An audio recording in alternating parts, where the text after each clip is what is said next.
Hello students, welcome to Sant Tukaram National Model Schools YouTube channel. Dear students, we are learning about plants and environment, a lesson from 5th standard science, plants and environment. In last part of the video, my friends, we have learned about the classification of the plants on the basis of the food habits, how these plants are classified into the three groups that we have learned in the last part of the video, where we have seen that the plants can be classified into the three groups on the basis of their food habits. The first one is the autotrophic plants, green plants. Second one is the parasitic plants, plants which do not prepare their own food. And third one is the insectivorous plants, which are also called as the carnivores or carnivorous plants. So one by one about these plants, about these autotrophic plants, parasitic plants and insectivorous plants, we will see now. So first of all, autotrophic plants, plants which can prepare their own food, plants that make their own food, those plants are called as the autotrophs or autotrophic plants. These autotrophs are also called as the producers. Why? Because these plants have the ability to produce their own food. So that's why they are called as the producers. They prepare their own food in the process of the photosynthesis. So as they can prepare, as they have the ability to prepare their own food, we call them as the producers. Producer means one who produces, that is the producer. And autotrophs, they produce their own food, and that's why we call them as the producers. Now these autotrophs can prepare their own food by using air, water and sunlight. This process of preparing food is called as the photosynthesis. So you know about this. Now the next thing about the autotrophic plants, my dear friend, is that these autotrophs or the autotrophic plants use the non-living material, inorganic sources to make their own food. Air, water, sunlight, these all are the inorganic sources or non-living material which these plants use to make their food. Because of their ability to make their own food, autotrophs are commonly known as the primary producers.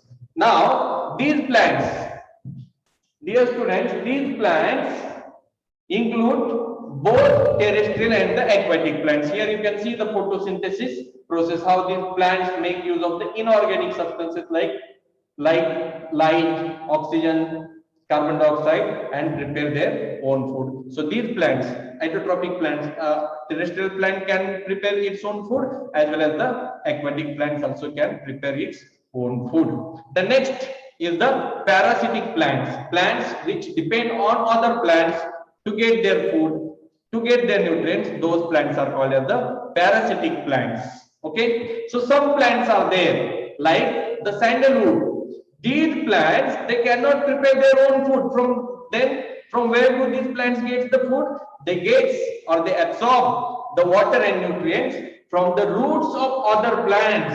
So as they are getting their food from other plants, or they are depending on other plants to get their food and nutrients, we call them as the parasitic. Parasitic means which depends on others, that is called as the parasitic. So these plants like the sandalwood, they cannot prepare their own food. They absorb the water and nutrients from the other plants, and that's why we call them as the parasitic plants. Such plants that depends on other plants for their food are called as the parasitic plants. And here you can see the example of a parasitic plant, and that is the sandalwood is the example of a parasitic plant.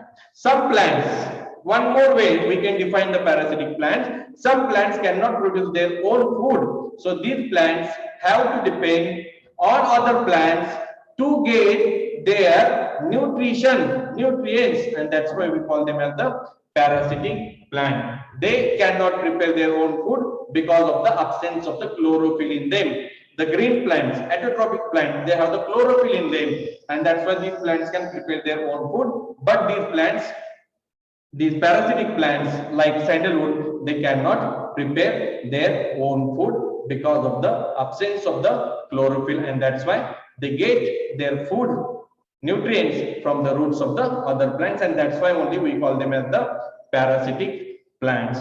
So in this part of the video, we have learned about classification of the plants on the basis of the food habits. In that, we have learned about the autotrophic plants and the parasitic plants. In the next part of the video, we'll see about the insectivorous plants. Thank you so much.